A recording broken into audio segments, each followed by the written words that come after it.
There is a specific kind of peace that exists only when you are lying on your back on a cold concrete floor, staring up at the rusted underbelly of a 1969 Mustang Fastback. It's a peace made of grease, determination, and the distinct lack of other human beings. I had a wrench in one hand, a smudge of 10W30 on my forehead, and for the first time in 6 months, the transmission bolt was actually turning. Then, I heard the sound. Click, clack, click, clack. It wasn't the rhythmic ticking of a cooling engine. It was the aggressive staccato rhythm of sensible heels on paved asphalt. The sound stopped right at the edge of my driveway. I froze. Maybe if I didn't move, the predator would lose interest. "Mr. Miller? I know you're under there. I can see your boots. They are frankly quite unsightly." I closed my eyes and exhaled a breath that was 90% frustration and 10% exhaust fumes. I knew that voice. It was a voice that could curdle fresh milk from 50 paces. It was Mrs. Gable. Mrs. Patricia Gable was the president of the Whispering Pines Homeowners Association. She was a woman who treated the neighborhood bylaws not as a set of rules, but as a sacred text she had been ordained to enforce with holy fire. She was 5'0" of pure, condensed bureaucratic malice wrapped in a beige cardigan. I slid out from under the Mustang, dragging myself onto the mechanic's creeper. I sat up, wiping my hands on a rag that was already dirtier than the floor. "Good morning, Patricia. To what do I owe the pleasure? Did my grass grow a millimeter while I was asleep?" She didn't smile. Mrs. Gable never smiled. She only bared her teeth in a way that simulated politeness. She was holding her clipboard like a shield. "Don't be facetious, Mr. Miller. We are here to discuss the industrial situation." She waved a hand vaguely at my open garage. It was a standard 2-car garage. Inside, there was a tool chest, a workbench, an engine hoist, and my Mustang. To me, it looked like heaven. To her, apparently, it looked like a zoning violation. Industrial situation? I stood up, cracking my back. "It's a garage, Patricia. I park cars in it. Sometimes I fix them." "Precisely," she said, unclipping a pen. She wrote something down with a flourish. "We have received multiple complaints regarding the nature of your activities here. The noise of air tools, the smell of solvents, the unsightly appearance of dismembered vehicles visible from the street. It creates a working-class atmosphere that is inconsistent with the aesthetic of Whispering Pines." I blinked. Working-class atmosphere? "Patricia, I'm an engineer. This is my hobby. I'm restoring a classic. It's American history." "It's a nuisance," she corrected. "And more importantly, it is a violation of Article 4, Section 2 of the Covenants, Conditions and Restrictions. No owner shall operate a commercial business, trade, or profession of any kind from their residential unit or garage which involves the noticeable presence of clientele, inventory, or industrial equipment." "Commercial business?" I laughed. It was a dry, humorless sound. "Patricia, look at this car. It has no wheels. The engine is on a stand. I have been working on this specific car for 3 years. If this is a business, I am the worst businessman in the history of capitalism. I have 0 customers, and my profit margin is negative $20,000. She didn't blink. She reached into her bag and pulled out a cream-colored envelope. The wax seal of the HOA was missing, but the weight of the paper screamed legal threat. "The board has determined that the scale of your equipment, that hoist, those large red cabinets, constitutes a professional automotive repair shop. Whether you are successful at it is irrelevant. You are operating an unauthorized mechanic shop. This is a cease and desist order." She thrust the envelope toward me. I didn't take it. My hands were greasy.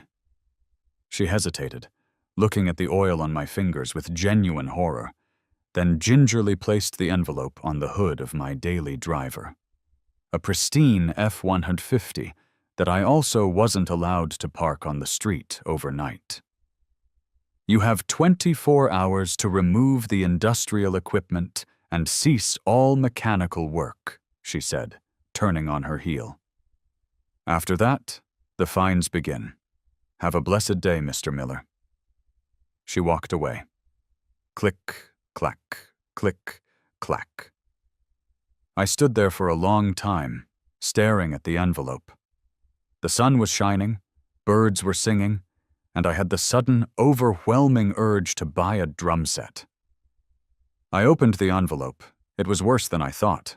It wasn't just a warning. It was a formal citation. They had categorized my snap-on tool chest, my pride and joy, as industrial-grade signage because it was red and had a logo.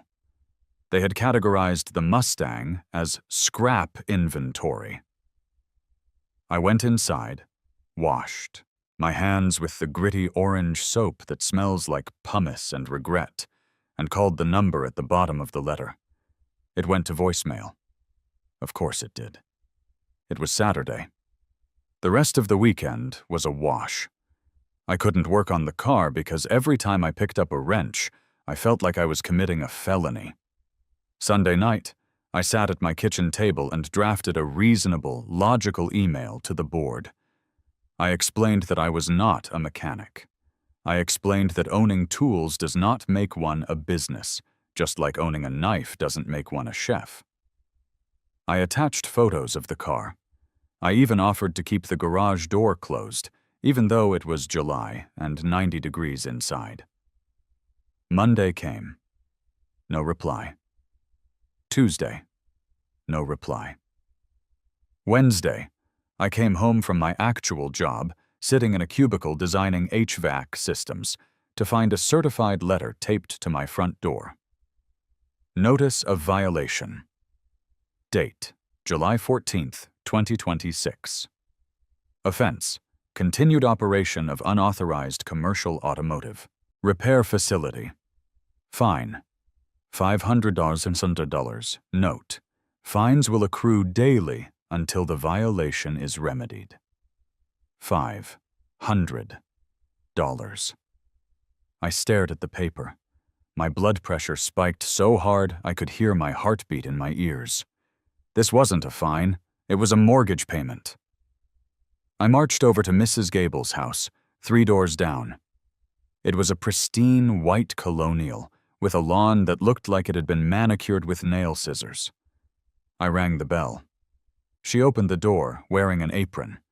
The smell of baking cookies wafted out, which felt like a personal insult. "Mr. Miller," she said, her voice dripping with faux concern. "I assume you're here to pay the fine?" "I'm here to tell you this is insane," I said, holding up the paper. $500? For what? I haven't even touched the car since you came over." "The equipment is still there," she said simply. "The garage door was open this morning when you left for work. The shop is clearly open for business. The board voted last night. We are taking a hard line on commercial zoning violations to protect property values." "I demand a hearing," I said. "I want to speak to the board, face to face." "The next open meeting is in 2 weeks," she said, reaching for the door handle. "But you can submit an appeal in writing. There is a $50 processing fee." "I'll see you in 2 weeks," I snapped. "And stop calling it a shop." I walked back home, seething. 2 weeks. That would be $7,000 in fines if they actually enforced the daily rate. I needed a plan. I needed a lawyer. But mostly, I needed a drink. The next 2 weeks were a blur of petty harassment. I'd come home to find Mrs. Gable standing on the sidewalk with a tape measure, measuring how far my truck stuck out of the driveway. I received another fine for improper storage of hazardous materials because I had a bottle of Windex on a shelf visible from the street.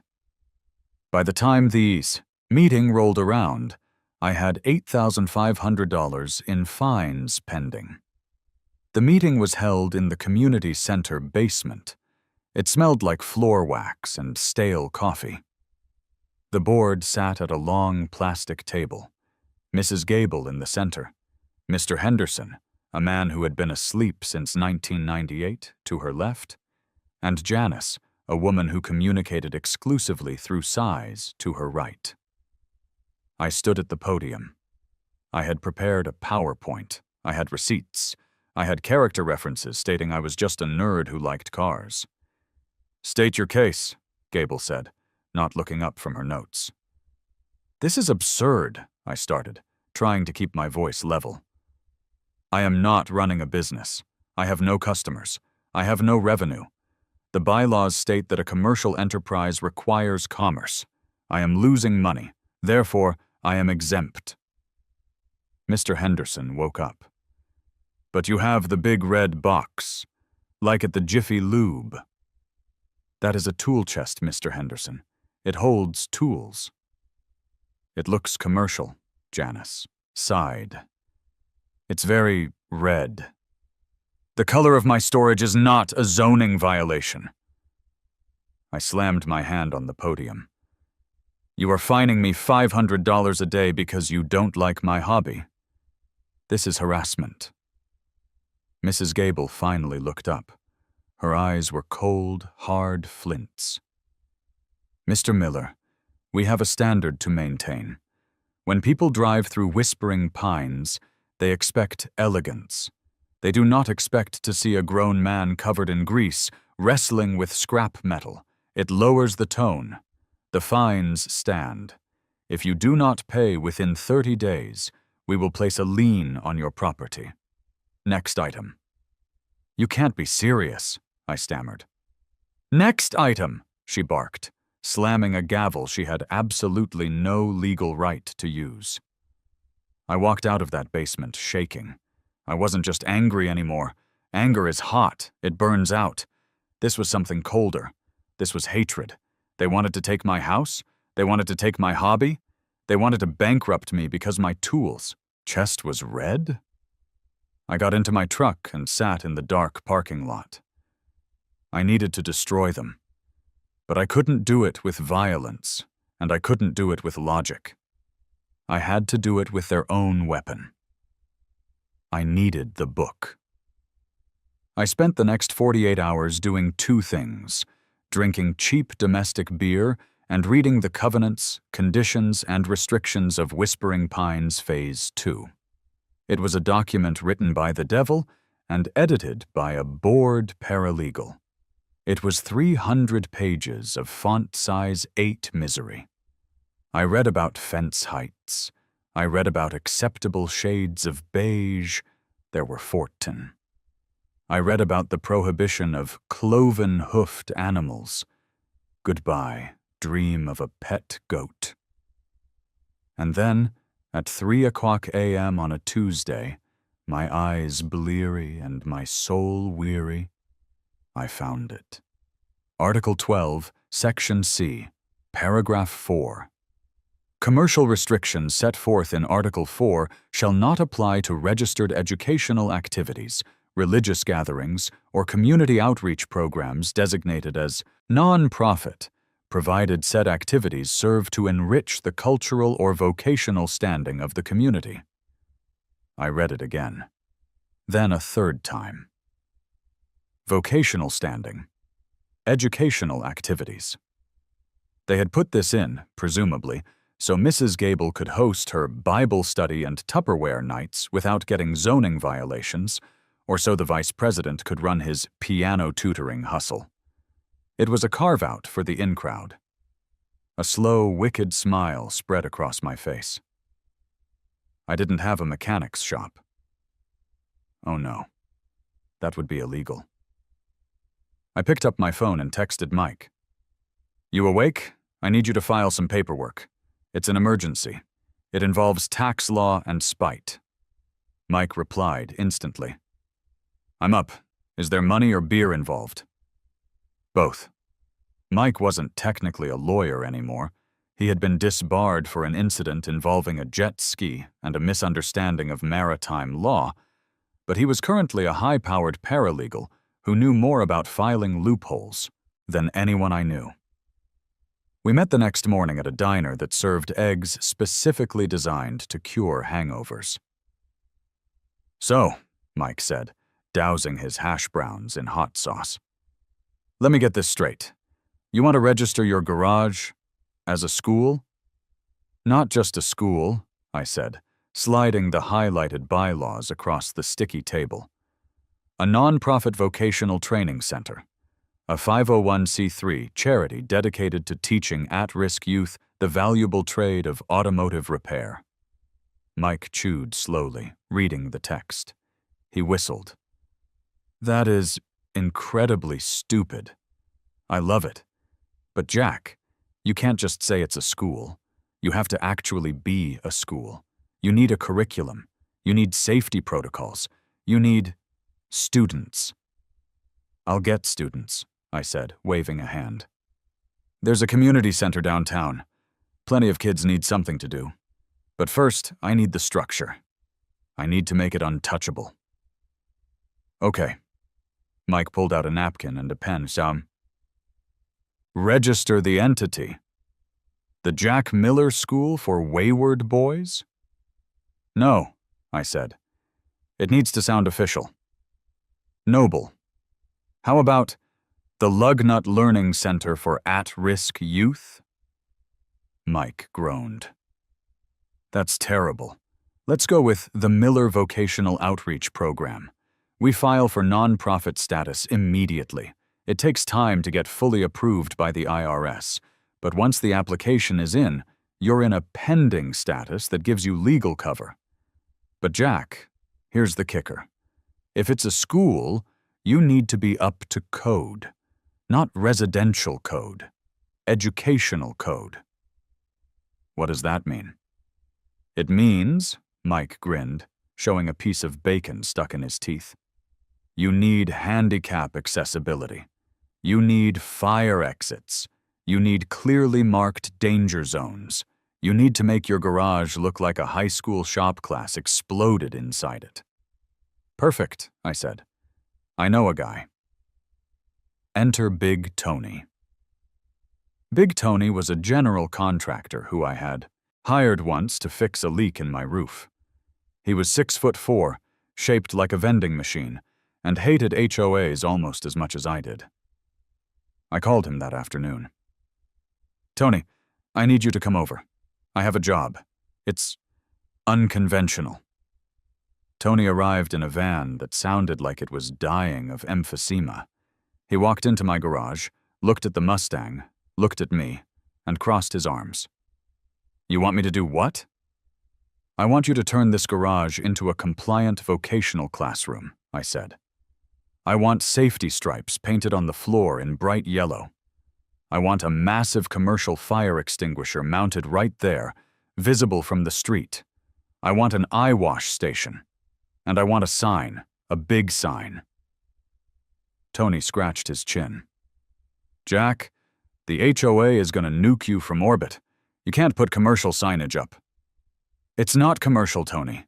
It's educational. Check the bylaws." Tony looked at me. He looked at the bylaws. Then he started laughing. It was a deep, rumbling laugh that shook the tools on the wall. "You son of a bitch. You're really gonna do it. Can you start tomorrow? For this, I'll cancel my other jobs. This is gonna be art." The transformation began on Thursday. It was loud. It was aggressive. Tony didn't just paint lines. He used industrial road paint that smelled like chemical warfare.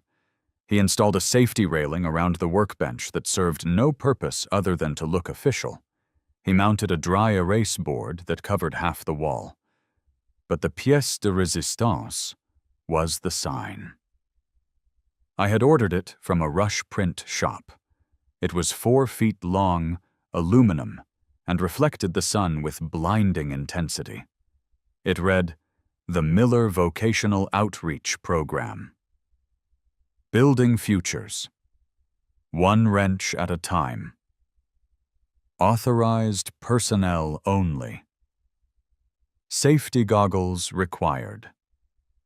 Tony was drilling the mounting bolts into the stucco above the garage door, permanently damaging the exterior finish, which I knew would give Mrs. Gable an aneurysm. When I heard the clicking, she was running, actually running. "Mr. Miller! Mr. Miller!" I stepped out of the garage, holding a clipboard I had bought just for this moment. I was wearing a high-visibility yellow vest. "Afternoon, Mrs. Gable," I shouted over the sound of Tony's impact drill. "Please stand back behind the yellow line. This is an active educational zone." She stopped at the edge of the driveway, her chest heaving. She looked at the sign. She looked at the yellow stripes. She looked at Tony, who gave her a little wave with a drill bit in his mouth. What is this?" she sputtered. "You cannot put signs up. You cannot paint the driveway. This is a residential home." "Actually," I said, flipping through my clipboard.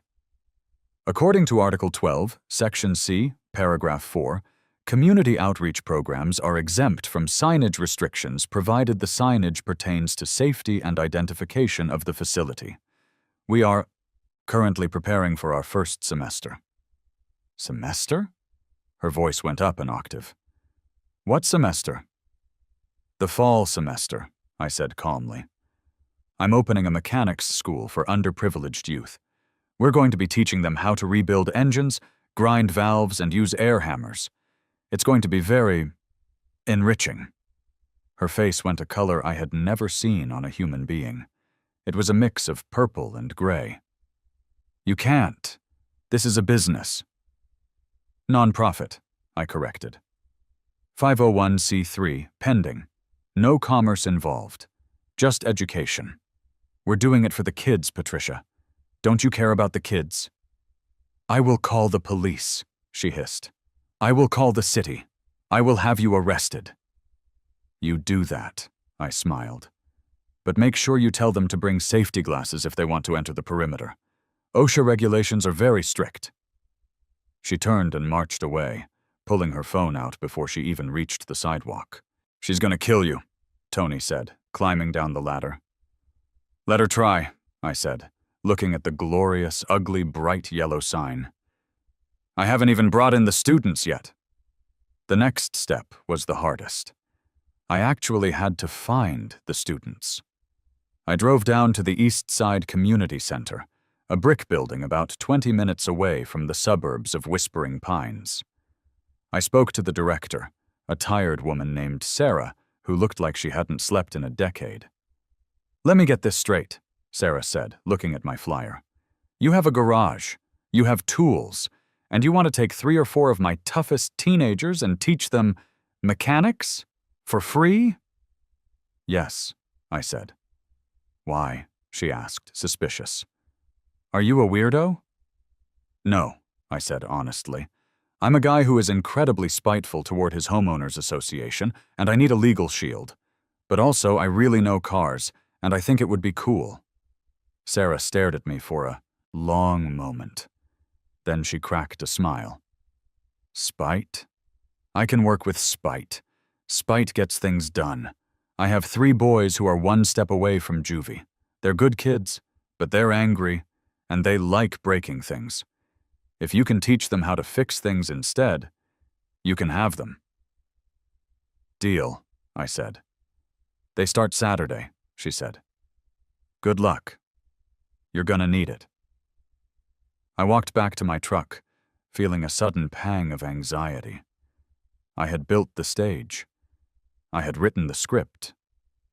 But now the actors were coming, and I had absolutely no idea how to be a teacher. And I knew Mrs. Gable wasn't done. She was just reloading. Saturday morning arrived with the subtlety of a sledgehammer. The sun hadn't even fully crested the immaculate oak trees of Whispering Pines before I was up, pacing the length of my newly striped garage floor. I had arranged 3 folding chairs in a semicircle around the engine block. I had printed out syllabuses that were mostly just pictures of engine parts. I was terrified. At 8:45 a.m., a beat-up sedan rolled up to the curb. Sarah, the community center director, hopped out, followed by 3 teenagers who looked like they would rather be anywhere else on Earth. First was Leo. He was skinny, wearing a hoodie despite the heat, with hair that covered his eyes. He had the distinct air of someone who was smarter than everyone in the room, and bored by that fact. Next was Trey. The kid was 16 going on 30. He was massive, broad shoulders, silent, staring at the ground. He looked like he could lift the engine block without the hoist. Finally, there was Sam. Short, wiry, with restless energy, tapping on his phone screen like he was trying to break the glass. "Here they are," Sarah said, marching them up the driveway. "Gentlemen, this is Mr. Miller. He's going to teach you how not to end up in jail. Mr. Miller, if they steal anything, call me. If they break anything, well, it's a garage." "Thanks, Sarah," I said. I looked at the trio. "Sup." "Is this it?" Leo asked, looking around the garage. "You live in Stepford?" "Basically," I said. "Look, guys, here's the deal. I need this to look like a school so my neighbor doesn't sue me. You need somewhere to be that isn't the streets. If you listen to me, I will teach you how to take apart a V8 engine and put it back together. If you can do that, you can get a job anywhere. If you don't want to learn, you can sit in the chairs and look busy. But you have to wear the safety glasses." Trey looked at the Mustang on the stands. His eyes widened slightly. "Is that a 69? My eyebrows shot up. "Yeah, it is." "Fastback?" Trey asked, his voice a deep rumble. "Original 302 Windsor," I confirmed. Trey nodded respectfully. "Cool." "All right," I clapped my hands. "Grab a vest, grab glasses. Today we're learning about torque." The first hour was awkward. The second hour was messy. But by the third hour, something miraculous happened. We started using the air tools. If you have never heard a pneumatic impact wrench removing a rusted lug nut, let me describe it for you. It sounds like a machine gun arguing with a jackhammer. Zzz, dat, dat, dat, dat. We were taking the suspension off the rear axle. I handed the impact gun to Sam. "Hold it tight," I warned. Sam squeezed the trigger. Brap! The nut flew off, hit the metal cabinet, and rang like a bell. Sam's face lit up with pure, unadulterated joy. "Dude, that thing is a beast!" "My turn," Leo said, dropping the board act. We were making noise, glorious, industrial, splitting noise. We were laughing. Music was blasting from my shop radio. For a moment, I forgot about the HOA. Then the shadow fell across the driveway. Mrs. Gable was back. And she wasn't alone. She had brought a man with her, a guy in a polo shirt holding a decibel meter. "Stop!" she shrieked. She had to scream to be heard over the air compressor. I signaled for Sam to cut the air. The silence that followed was ringing. "Class, pause!" I shouted. I walked to the edge of the yellow line. "Mrs. Gable, how nice of you to visit during lab hours." "This ends now," she was shaking. "This is intolerable. The noise level is beyond any residential limit. Mr. Stevens here has recorded levels in excess of 80 decibels. Mr. Stevens nodded. 82, actually. "And who are these people?" She gestured at the kids like they were stray raccoons. "You are running a flophouse for delinquents." Leo stepped forward. He pulled his safety goggles down around his neck. "Excuse me, ma'am. We are scholars." "Scholars?" she scoffed. "Yes," I interjected, stepping between her and the kids. I saw Trey's fists clench at his sides, and I knew I had to de-escalate this fast before it became a police matter for the wrong reasons. "These are the inaugural students of the Miller Vocational Outreach Program. And regarding the noise, Mrs. Gable, have you checked the municipal code regarding educational facilities?" "This is not a school," she yelled. I walked over to my workbench and picked up the binder Mike had prepared. It was 3 inches thick. I walked back and held it up. Federal Tax ID application, pending. Articles of incorporation. And here, I flipped to a tab, is the city ordinance regarding noise pollution.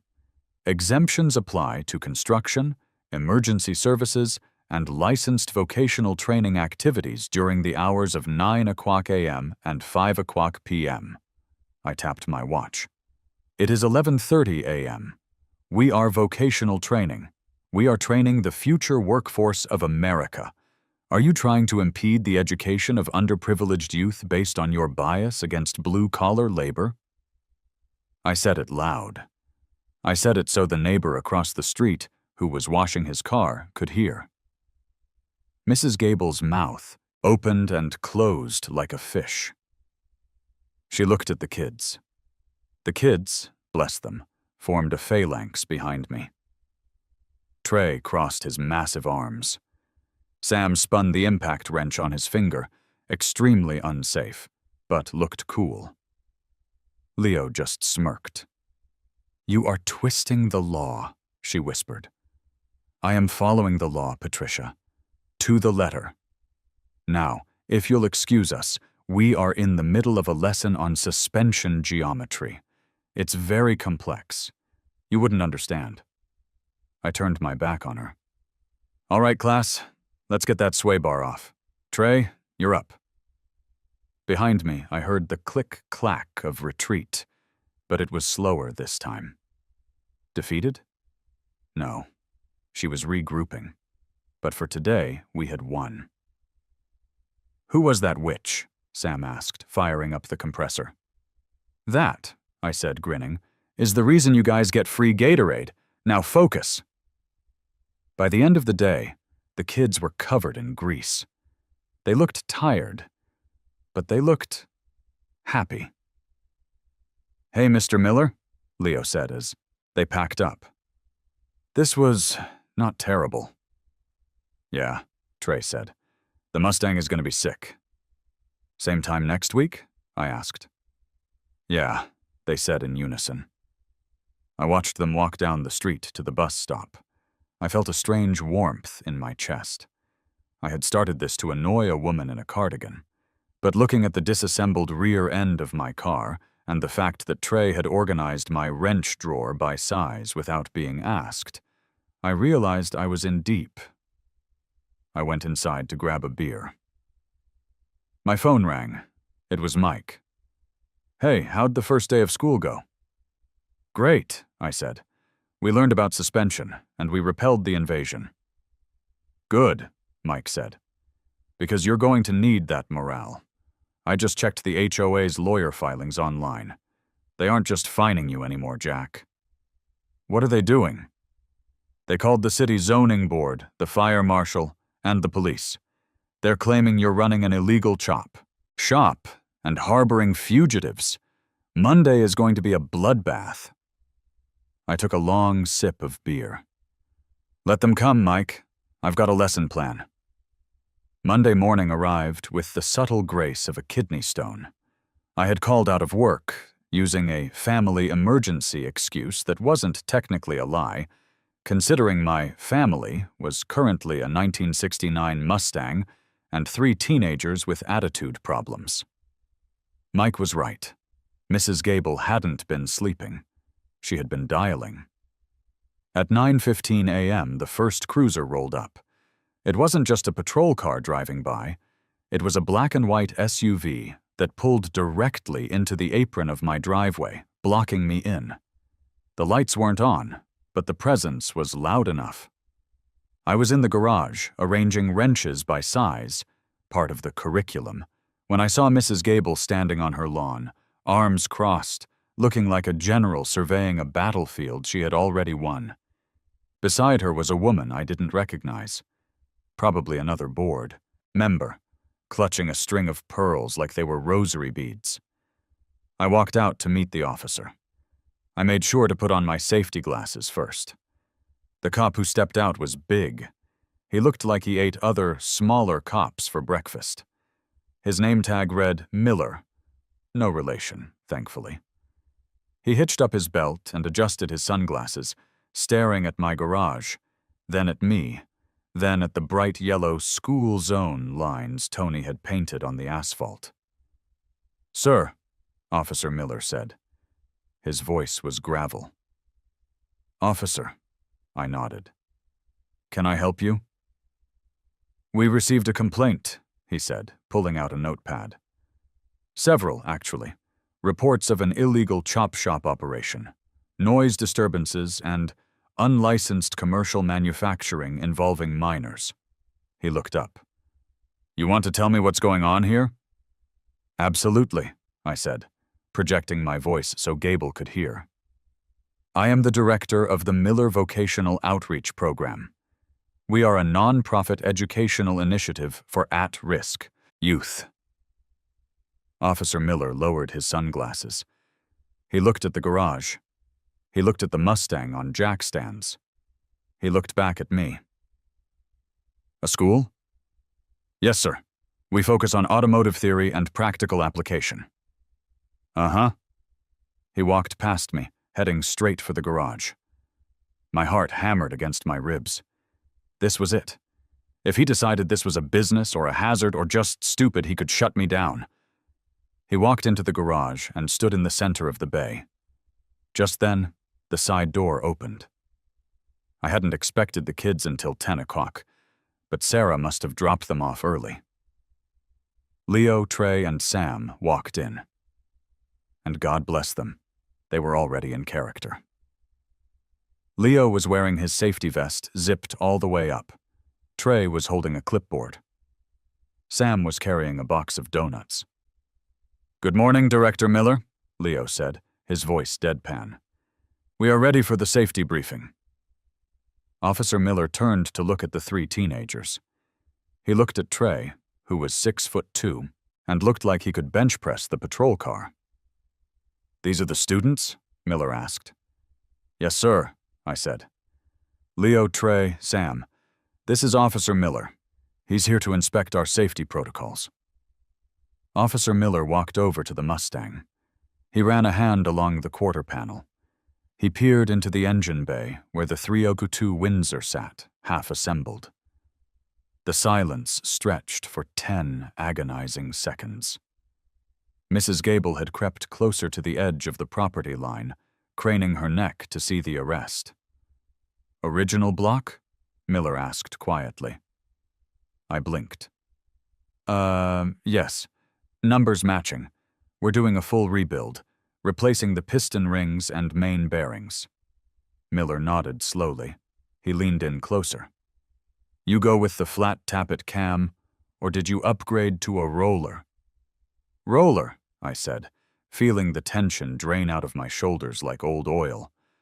"Comp cams. Wanted better throttle response for the educational demonstration." Miller smirked.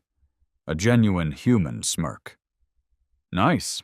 I've got a 72 Chevelle at home. Waiting on headers." He turned back to the kids. "You boys learning how to wrench on this?" "Yes, sir," Trey rumbled. "It's enriching." Miller laughed. He turned back to me. "Look, Mr. Miller, the lady across the street says you're running a chop shop.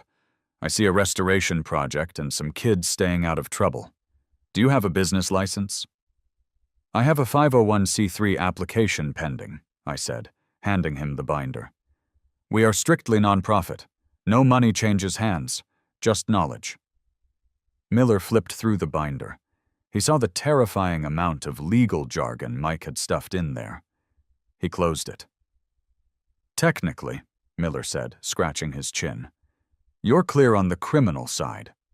No stolen parts, no illegal transaction.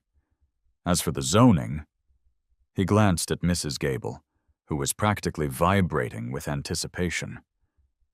"That's a civil matter, not my jurisdiction." He walked back down the driveway. Mrs. Gable intercepted him. "Well?" she demanded. "Is he in handcuffs?" "Ma'am," Officer Miller said, touching the brim of his hat. "Mr. Miller is conducting a restoration project. There is no evidence of criminal activity. Actually, it looks like a pretty solid program. Keeping kids off the street is a community service." "Community service?" she shrieked. "It's an eyesore! It's loud!" "If the noise exceeds the decibel limit after 10 o'clock p.m., call us," Miller said, getting into his SUV. "Otherwise, have a nice day." He rolled down his window as he backed out. "Hey, Miller," he shouted at me. "When you get that thing firing, let me know. I want to hear it." "Will do, officer," I saluted. Mrs. Gable stood on her lawn, watching the police car drive away. If looks could kill, I would have been vaporized on the spot. She spun around and marched back into her house. "Did we just win?" Sam asked, eating a donut. "That was round 1, I said, wiping sweat from my forehead. "Round 2 is going to be worse."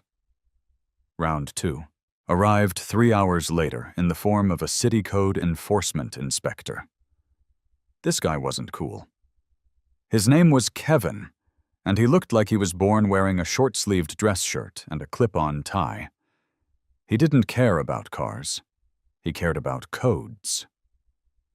"I have a report of hazardous chemical storage and improper ventilation for a commercial facility," Kevin said, tapping a tablet.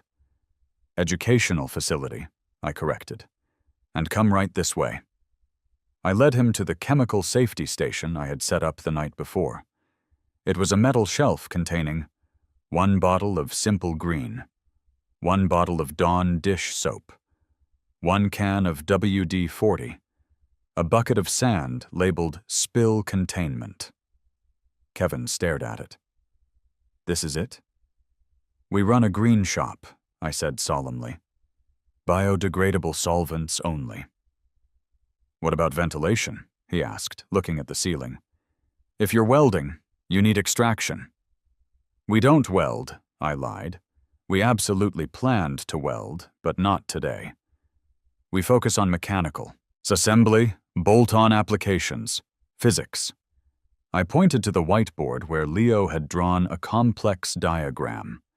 It was actually a diagram of a Star Wars TIE fighter engine, but unless Kevin was a nerd, it looked like advanced engineering. "Theory of combustion," I said. "We were just discussing the intake velocity." Kevin squinted at the whiteboard. He looked at the kids who were sitting in the folding chairs, looking studious.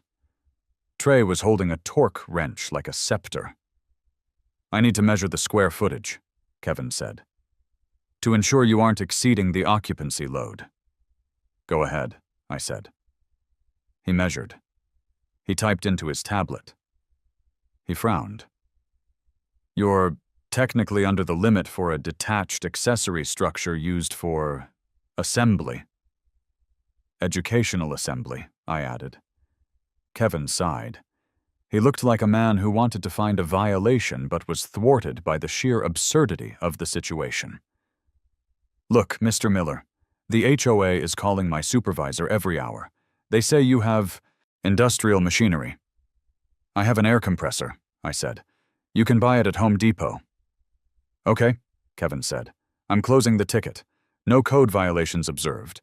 But between you and me, they're going to try the parking ordinance next." "Let them," I said. Kevin left. Mrs. Gable didn't come out this time. She watched from behind her blinds. I waved at the window. "All right," I said, turning to the troops. "We have survived the police and the city. Now we go on the offensive." "Offensive?" Leo asked. "Does that mean we get to use the hammers?" "Better," I said. "It means we're going on a field trip." I went to the back of the garage and pulled out a box I had ordered online. Inside were 4 handheld stop signs and 4 reflective sashes. "What is this?" Sam asked, holding up a sash with disgust. "This," I said, "is for our pedestrian safety module. The bylaws state that any educational facility must ensure the safety of its students during ingress and egress. We are going to practice safe street crossing." "You want us to walk across the street?" Trey asked. I want you to march, I said. Up and down the block, in front of Mrs. Gable's house, stopping at every driveway to check for oncoming traffic. Safety is paramount. The boys looked at each other.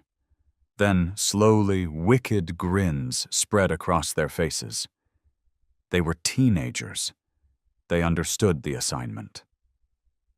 For the next hour, the Whispering Pines subdivision was treated to the spectacle of the Miller Vocational Outreach Program Safety Drill.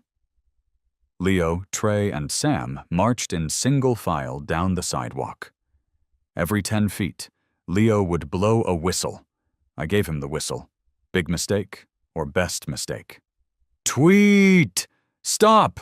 Leo screamed.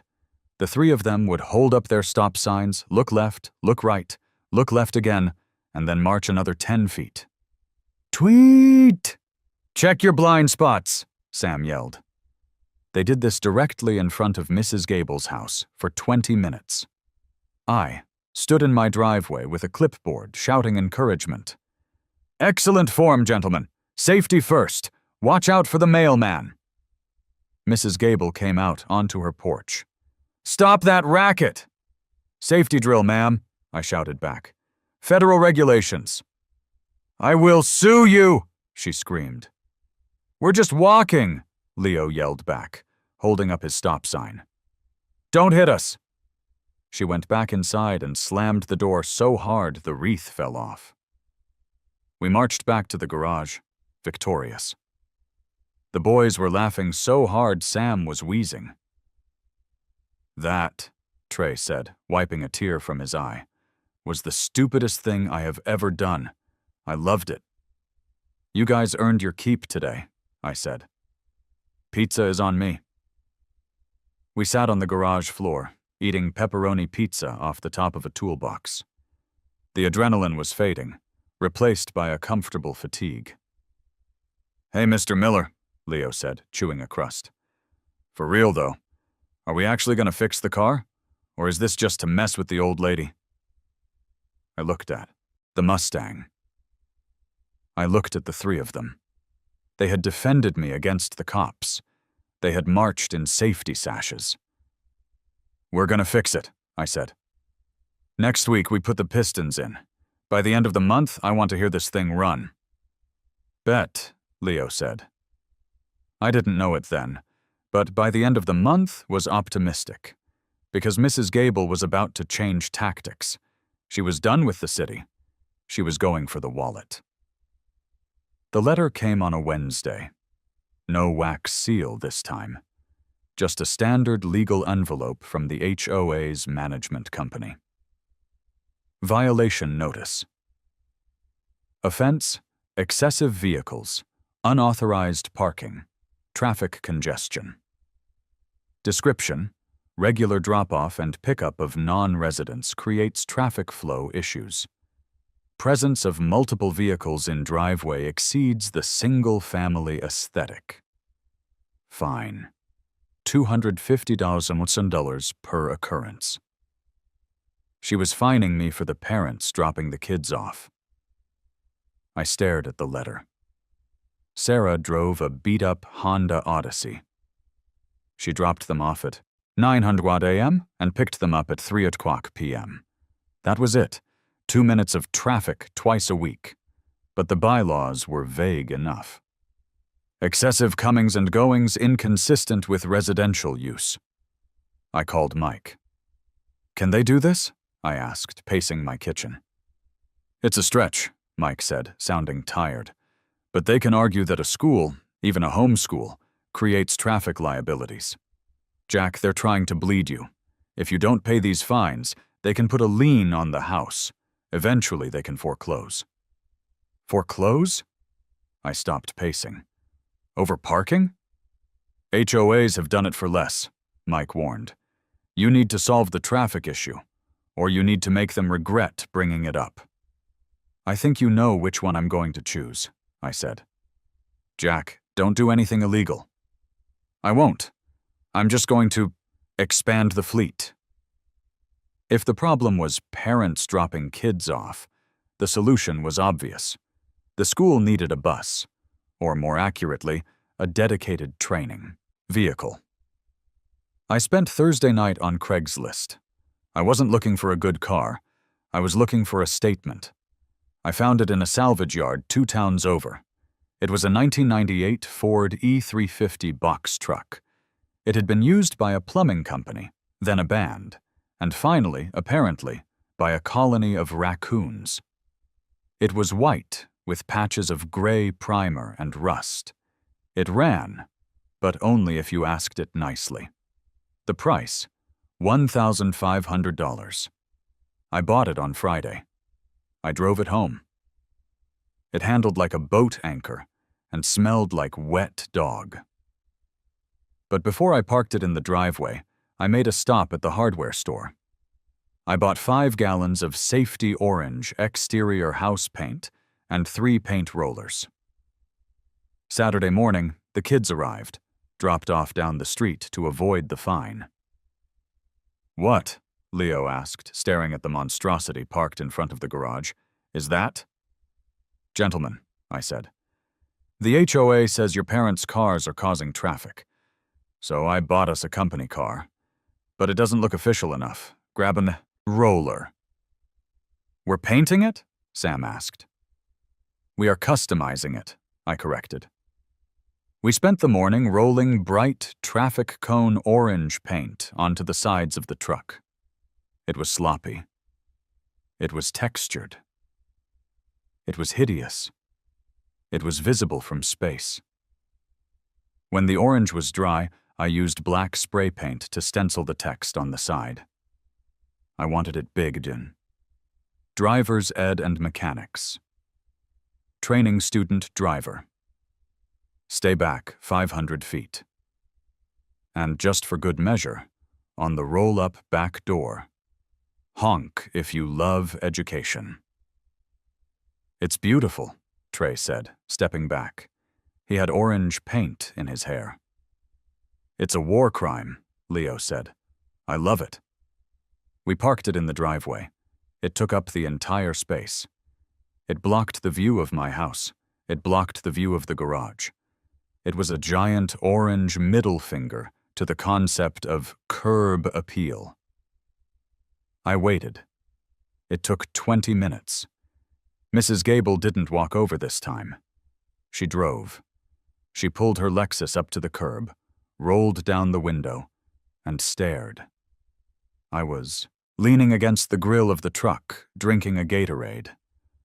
"Mr. Miller," she said. Her voice was trembling. "What is that?" "Corporate asset," I said. "For the school. We needed a vehicle to practice large vehicle maintenance. And since you complained about the parents' cars, I figured we'd just do a shuttle service." "You cannot park a commercial vehicle in a driveway," she screamed.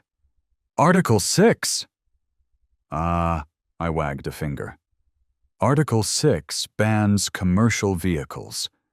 This is a non-profit educational vehicle, registered to the Miller Vocational Outreach Program.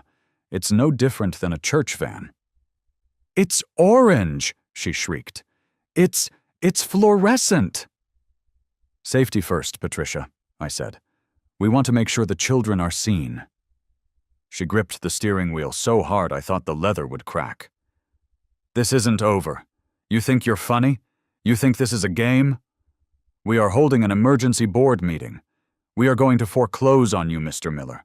We are going to take your house, and we are going to tow this abomination to the scrap yard."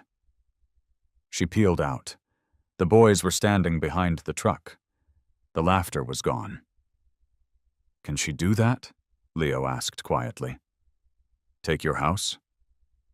I looked at the kids. They looked scared. Not for themselves, but for me. And maybe, for the first time, for the garage. This wasn't just a joke to them anymore either. It was their clubhouse. It was the only place where adults didn't yell at them, where they were learning that they were capable of building things. "She's gonna try," I said. I crushed the Gatorade bottle in my hand. "But we're not gonna let her." "How?" Sam asked. "We need to show the neighborhood what we're actually doing," I said. "We need to finish the Mustang." The mood shifted. The prank war was over. This was a siege. "We have 3 days before the monthly meeting," I said. "The engine is in, but it's not plumbed. We need to run the fuel lines, install the radiator, wire the distributor, and bleed the brakes." "That's a 2-week job," Trey said. He had been reading the manuals. "We do it in 3 days," I said. "We work late, we order pizza, we get this car running, and on Tuesday night at the town hall meeting, we don't just argue, we demonstrate." "You want to drive the car to the meeting?" Leo asked. "I want to drive it into the meeting," I said, metaphorically, mostly. "I want to show them that this isn't blight, it's excellence." The next 3 days were a blur. We worked. I came home from my HVAC job at 5 p.m., and the kids were already there, having walked from the bus stop. We worked until 10 p.m., stopping only because of the noise ordinance. Trey, it turned out, had hands steady enough to route fuel lines like a surgeon. Sam, the chaotic one, was a wizard with the wiring harness. He understood the flow of electricity better than I did. And Leo? Leo was the manager. He kept track of every bolt, every gasket. He read the torque specs aloud.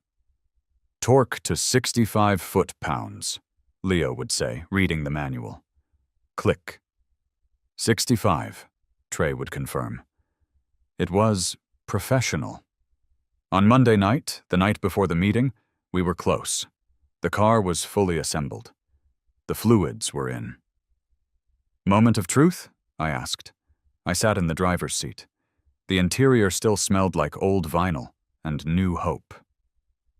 Trey and Sam stood by the fenders with fire extinguishers, just in case. Leo stood at the front, watching for leaks. I pumped the gas pedal twice. I turned the key.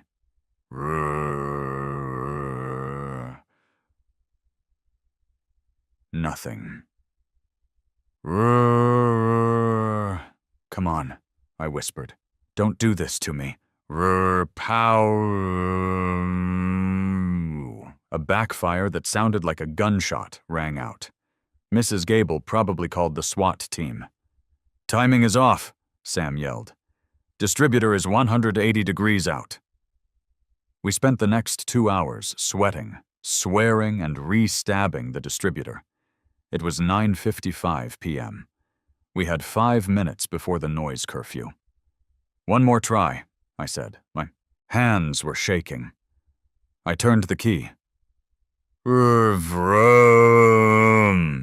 It didn't just start, it roared. The 302 woke up with a deep, guttural growl that vibrated through the concrete floor and straight into my bones. It settled into a choppy, aggressive idle. Chug, chug, chug, chug. The boys were screaming, but I couldn't hear them over the engine. They were high-fiving. Trey was hugging Sam. Leo was pumping his fist in the air. I killed the engine before the clock struck 10 o'clock. The silence that followed was electric. "We did that," Trey said, his voice full of wonder. "We actually built that." "Yes, we did," I said. I looked at them. They were covered in grease, sweat, and orange paint. They looked like mechanics. "Tomorrow," I said, "we go to war." But the war wasn't going to be fought with wrenches.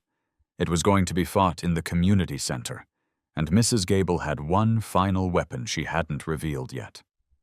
When I checked my mail the next morning, there was a letter from the city zoning board. Notice of hearing petition to condemn property. Based on unsanitary conditions and attractive nuisance. She wasn't just trying to foreclose, she was trying to condemn the house. She claimed the junk cars and unsupervised minors created a biohazard. She was going for the kill shot. I looked at the orange truck. I looked at the beautiful gleaming Mustang. "Okay, Patricia," I whispered. "You want a show? Let's give you a show." I texted Mike, "Bring the suit, and bring the camera crew." Mike replied, "Camera crew?" I replied, "Trust me, it's graduation day.